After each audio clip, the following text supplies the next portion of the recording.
તો ભરૂચના સાંસદ મનસુખ વસાવાએ આકરા પ્રહાર કર્યા છે। ચેતર વસાવાની ભેલ પ્રદેશની માંગ પર પોતાની સ્પીચમાં કહ્યું છે કે આવા અલગાવવાદી લોકો દેશને તોડવાનું કામ કરી રહ્યા છે। આઝાદી બાદ દેશ એક થયો છે, ભલે પાકિસ્તાન અને બાંગ્લાદેશ અલગ અલગ થયા છે, પણ ભારત તો એક જ દેશ છે। આવા અલગાવવાદી તત્વો દેશને તોડી નાખવાની વાત કરે છે। આ કહેવાની હિંમત માત્ર મનસુખ વસાવા જ છે અને આવા લોકોને સીધા દોર કરી નાખે છે તેવી વાત કરી છે મનસુખ વસાવાએ। બલિસ્તાન મુદ્દે મનસુખ વસાવાના પ્રહાર, ચેતર વસાવા પર વરસ્યા છે મનસુખ વસાવા। અલગાવવાદી લોકો દેશને તોડવાનું કામ કરી રહ્યા છે। અનેક નેતાઓ મહેનત કરી થાકી ગયા છે। ચેતર વસાવાને આદિવાસી લોકોની લાગણી નથી।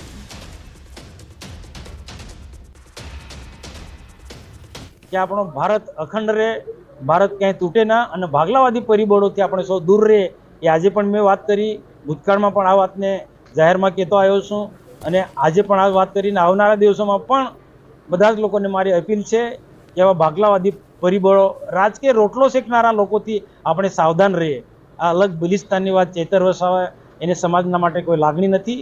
એને એક રાજકીય રોટલો શેકવા માટે એને એક પ્રકારનો આ ગુગલી બોલ નાખ્યો છે, બધાને ખબર છે, એમાં એ સફળ નથી રહેવાનું। મનસુખ વસાવા થયા લાલઘૂમ, દેશ તમે કેટલું ભાઈ સમજી ડામર બિલિસ્તાનની માંગણી કરતા કરતા થાકી ગયા। બીજા કેટલાક ગુજરાતની અંદર અલગ બિલિસ્તાનની માંગણી કરતા કરતા થાકી ગયા। અત્યારે એટા મૂક્યા અને તું ક્યાં નવો ઉભો થાય છે ભાઈ? સ્વામીજી બરોબર છે ને? આ સમાજ કેટલો છે ને વાળવો અઘરો છે। અમે તો વાળીશું સીધો દોર કરી દઈશું આ વાતો તમને કોઈ બી હશે। આવનાર દિવસોમાં જે રીતના ગુજરાતીઓનું ગુજરાત બન્યું, જે રીતના પંજાબીઓનું પંજાબ બન્યું, નાગા લોકોનું નાગાલેન્ડ બન્યું, મરાઠીઓનું મહારાષ્ટ્ર બન્યું, એ જ રીતના આવનાર દિવસોમાં અમે પણ મુહિમ ચલાવીશું। જો અમારો વિકાસ નહીં થશે તો આદિવાસીઓ આવનાર દિવસોમાં અમે બધા ભીલો એક થઈને અમારો ભીલ પ્રદેશ બનાવીશું ને એની રાજધાની અમે કેવડિયા રાખીશું।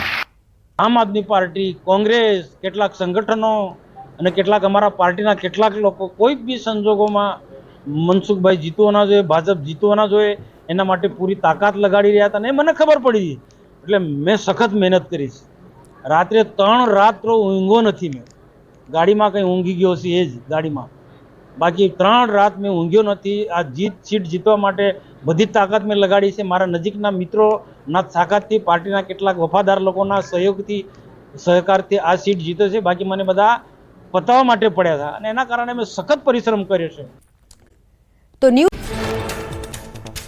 સુરતમાં જળબંબાકારની સ્થિતિ બાદ ઠેર ઠેર કાદવ કિચડનું સામ્રાજ્ય, પૂરગ્રસ્ત વિસ્તારોની મુલાકાતે ગયેલ સુરતના ડેપ્યુટી મેયરનું ફોટો સેશન, ફાયર ઓફિસરના ખભા પર બેસી કાદવનો રસ્તો કર્યો પાર।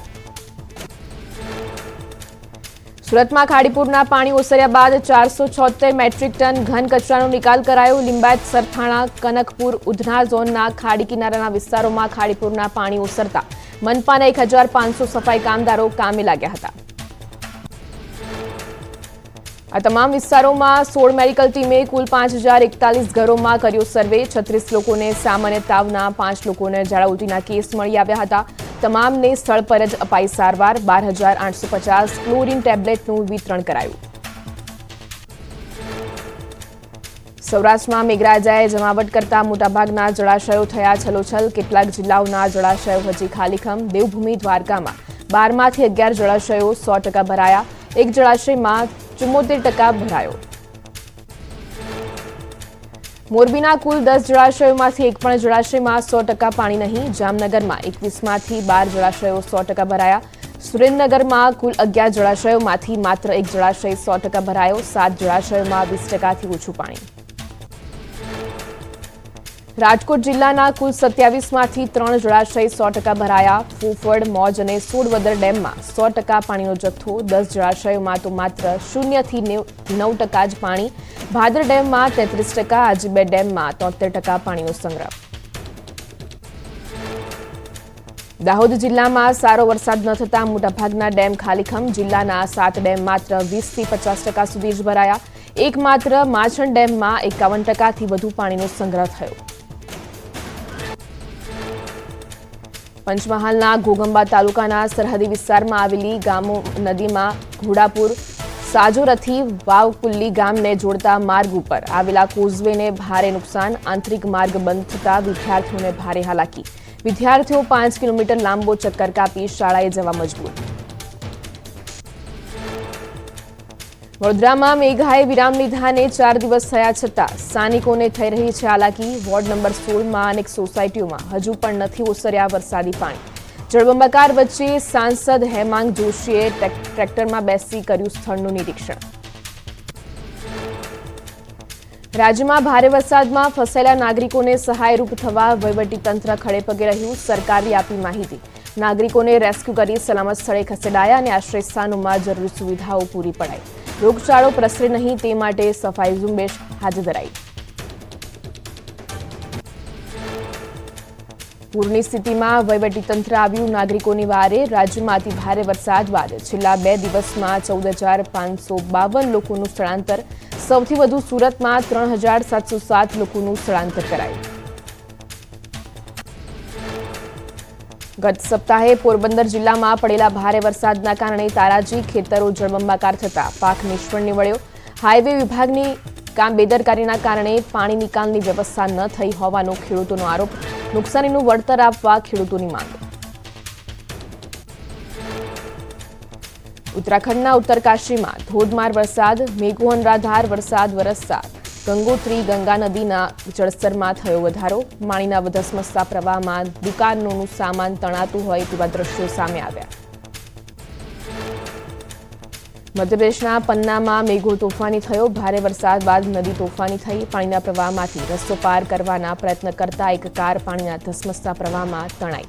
લોકોએ દોરડાની મદદથી કારને બહાર કાઢવાનો પ્રયત્ન કર્યા. પોલીસ સ્થળ પર પહોંચી તપાસ હાથ ધરી. છત્તીસગઢના જગદલપુર બસ્તરમાં ભારે વરસાદ. ધોધમાર વરસાદ વરસતા પ્રકૃતિ સોળે કળાએ ખીલી. ચિત્રકૂટ ધોધમાં પાણીનો ધસમસતો પ્રવાહ વહેતો થતા મોટી સંખ્યામાં પ્રવાસીઓ ઉમટ્યા. મધ્યપ્રદેશમાં મેઘો તોફાની થયો. બેતવા નદીના ઉપરવાસમાં ભારે વરસાદ વરસતા નદીમાં ઘોડાપુર. છોટાપુરાના બેતવા નદીનો પુલ જળમગ્ન થયો. કિનારા આસપાસના મંદિરો પણ જળમગ્ન થયા. તમિલનાડુમાં ભારે વરસાદ બાદ કાવેરી નદી તોફાની બની. નદીમાં પાણીનો પ્રવાહ તીવ્ર થતા જનજીવન પ્રભાવિત. ડેમમાંથી પાણી છોડાતા નદીના નીર રસ્તા પર વહેતા થયા. લોકોને નદી નજીક ન જવા તંત્રએ અપીલ કરી. મહારાષ્ટ્રના કેટલાક વિસ્તારોમાં મેઘાએ તોફાની બેટિંગ કરી. ભારે વરસાદ વરસતા કોલ્હાપુરના અનેક ગામડાઓમાં જળબંબાકારની સ્થિતિ સર્જાઈ. જળબંબાકાર વચ્ચે રાહત બચાવની કામગીરી શરૂ. આસામના હોજાઈમાં પૂર જેવી સ્થિતિ. હજારો હેક્ટર ખેતીની જમીન પાણીમાં ગરકાવ. ખેતરોમાં પાણી ભરાતા ખેડૂતો પરેશાન. રાજસ્થાનના કોટામાં પાર્વતી અને કાલીસિંગ નદી 2 કાંઠે વહેતી થઈ. નદી તોફાની બનતા રસ્તાઓ જળમગ્ન થયા. રસ્તા પર પાણીનો પ્રવાહ વહેતો થતા રાજસ્થાન અને મધ્યપ્રદેશ વચ્ચેનો સંપર્ક કરાયો. ઉત્તરકાશીમાં અવિરત વરસાદના કારણે ભાગીરથી નદીના જળસ્તરમાં વધારો થયો. ગંગોત્રી ધામમાં નદીનું જળસ્તર વધતા ગંગાઘાટ જળમગ્ન થયા. પાણીનો ધસમસતો પ્રવાહ વહેતો થતા યાત્રીઓને નદી નજીક ન જવા અપીલ કરાઈ. ફરી એક વખત હરિદ્વારમાં ગંગા નદીએ રૌદ્ર સ્વરૂપ ધારણ કર્યું. સહાયક નદીઓમાં ઘોડાપુર આવતા ગંગા નદીએ ભયજનક સપાટી વટાવી. ઉપરવાસમાં અનરાધાર વરસી રહેલા વરસાદને લઈ ડેમમાંથી પાણી છોડાતા લોકોના જીવ તાળવે ચોંટ્યા. ઉત્તરાખંડના બદ્રીનાથમાં એકાએક વધુ અલકનંદા નદીનું જળસ્તર. બ્રહ્મકપાલ ગાંધીઘાટ તપ્તકુંડ સુધી પહોંચ્યું અલકનંદા નદીનું જળસ્તર. ઉપરવાસમાં મેઘાએ તોફાની બેટિંગ કરતા નદી અચાનક રૌદ્ર સ્વરૂપ ધારણ કરી. યાત્રીઓને નદી કિનારા નજીક ન જવા તંત્ર તરફથી અપીલ કરાઈ. ઉત્તરાખંડના બાગેશ્વરમાં પણ મેઘાએ ધડબડાટી બોલાવી. અવિરત વરસાદથી સરયુ નદીના જળસ્તરમાં વધારો થયો. નદીમાં પાણીનો ધસમસતો પ્રવાહ વહેતો થયો. નદીના જળસ્તર વધતા નદી કિનારાના ગામોને એલર્ટ અપાયું. શાકભાજીના ભાવમાં ભડકો. ચોમાસાને કારણે શાકભાજીની આવક ઓછી. શાકભાજીની અછત સર્જાતા ભાવમાં ધરખમ વધારો. બેંગ્લોરના માર્કેટમાં ટામેટાની આવક ઓછી થતા હોલસેલમાં વેપારીઓ ઊંચા ભાવે કરી રહ્યા છે ટામેટાની ખરીદી. ગુજરાતમાં ચાંદીપુરાના કુલ 130 શંકાસ્પદ કેસ સામે આવ્યા. અત્યાર સુધી ચાંદીપુરાના 45 કેસ પોઝિટિવ આવ્યા. અને 52 શંકાસ્પદ દર્દીના મોત. 38 દર્દી ગુજરાતની અલગ અલગ હોસ્પિટલમાં સારવાર હેઠળ તો 40 દર્દીઓને હોસ્પિટલથી કરાયા ડિસ્ચાર્જ.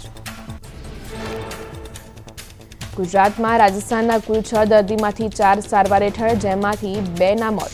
મધ્યપ્રદેશના કુલ 4 દર્દીમાંથી 3 સારવાર હેઠળ અને 1 બાળ દર્દીનું મોત. તો મહારાષ્ટ્રનો 1 દર્દી ગુજરાતમાં સારવાર હેઠળ. રાજકોટમાં 18 વર્ષના યુવાનમાં ચાંદીપુરાના શંકાસ્પદ લક્ષણો મળી આવતા ખળભળાટ. લક્ષણ દેખાતા યુવાનને ઓબ્ઝર્વેશન હેઠળ રખાયો.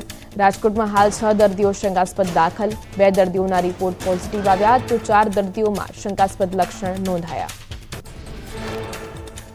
પંચમહાલના કાલોલમાં 3 અને ગોધરામાં શંકાસ્પદ ચાંદીપુરા વાયરસનો 1 કેસ નોંધાયો. જિલ્લામાં ચાંદીપુરાના શંકાસ્પદ કેસ વધીને 11 થયા. જિલ્લામાં અત્યાર સુધી 4 બાળકોના મોત. આરોગ્ય વિભાગે દવા છંટકાવ અને સર્વેલન્સની કામગીરી હાથ ધરી. પંચમહાલમાં શંકાસ્પદ ચાંદીપુરાના કેસ નોંધાતા આરોગ્ય વિભાગ દોડતું થયું. ઝીંઝરી નવી નગરી ગામમાં આરોગ્ય વિભાગે સર્વેની કામગીરી હાથ ધરી. શંકાસ્પદ ચાંદીપુરાની અસરથી પીડાતી બાળકીના ઘરમાંથી 20 સેન્ડ ફ્લાય મળી આવતા ચકચાર મચી. ચાંદીપુરાના શંકાસ્પદ કેસને લઈ પાલનપુરમાં પૂનાથી આવેલી આરોગ્યની ટીમે તપાસ હાથ ધરી. જૂના આરટીઓ પાછળ શંકાસ્પદ કેસમાં 1 બાળકનું થયું હતું મોત. મોતનો આંકડો વધતા આરોગ્ય ટીમ એક્શનમાં. જામનગરના વોર્ડ નંબર 12માં સૌથી વધુ કોલેરાના કેસ નોંધાતા ખળભળાટ. કોલેરા અને ચાંદીપુરા વાયરસના વધતા કેસને લઈને તંત્ર એલર્ટ. મ્યુનિસિપલ કમિશનરની અધ્યક્ષતામાં રોગચાળાને લઈ યોજાઈ બેઠક. અમદાવાદના બાવળા તાલુકાના 15 ગામોની મહિલાઓને બાળ મહિલા સલામતી માટે આરોગ્ય વર્કશોપનું આયોજન કરાયું. ધરતી ચેરિટેબલ અને ગાલા ક્લોઝરે આ આયોજન કર્યું હતું. અમદાવાદ જિલ્લા ગ્રામ્યના એસપી સહિત અધિકારીઓ રહ્યા હાજર. તહેવાર નજીક આવતા એએમસીનું ફૂડ વિભાગ એક્શનમાં. બટર, પનીર, ઘી અને મસાલા બાદ 4 કંપનીના તેલનો શંકાસ્પદ જથ્થો કરાયો સીઝ. દૂધની બનાવટો, મીઠાઈ, તેલ, નમકીન સહિતના ખાદ્ય પદાર્થોના સેમ્પલ લઈ તપાસ હાથ ધરાઈ. સુરત લોકસભા બેઠક પર ભાજપ ઉમેદવારની બિનહરીફ જીતને પડકારતી અરજી મામલે હાઈકોર્ટનું મુકેશ દલાલને તેડું. સુરત લોકસભા મતક્ષેત્રના 3 મતદારોએ હાઈકોર્ટમાં અરજી કરી હતી. ઇલેક્શન પિટિશન પર 9 ઓગસ્ટે વધુ સુનાવણી હાથ ધરાશે. પિલિસ્તાન મુદ્દે મનસુખ વસાવાના ચેતર વસાવા પર પ્રહાર. કહ્યું, અલગતાવાદી લોકો દેશને તોડવાનું કામ કરી રહ્યા છે. ચેતર વસાવાને આદિવાસી લોકો પ્રત્યે નથી લાગણી. પોતાના જ પક્ષના જ કેટલાક નેતાઓને ગણાવ્યા ગદ્દાર. સ્વામિનારાયણ મંદિર બનાવવાના નામે કરોડોની ઠગાઈનો સિલસિલો યથાવત. વિરમગામ, સુરેન્દ્રનગર, સુરત, રાજકોટ બાદ ખેડામાં પણ જેપી સ્વામી સહિત 7 ઇસમો સામે નોંધાઈ ફરિયાદ. વેપારી પાસેથી જમીનનો એમઓયુ કરાવી રૂપિયા 3.75 કરોડની આચરી છેતરપિંડી.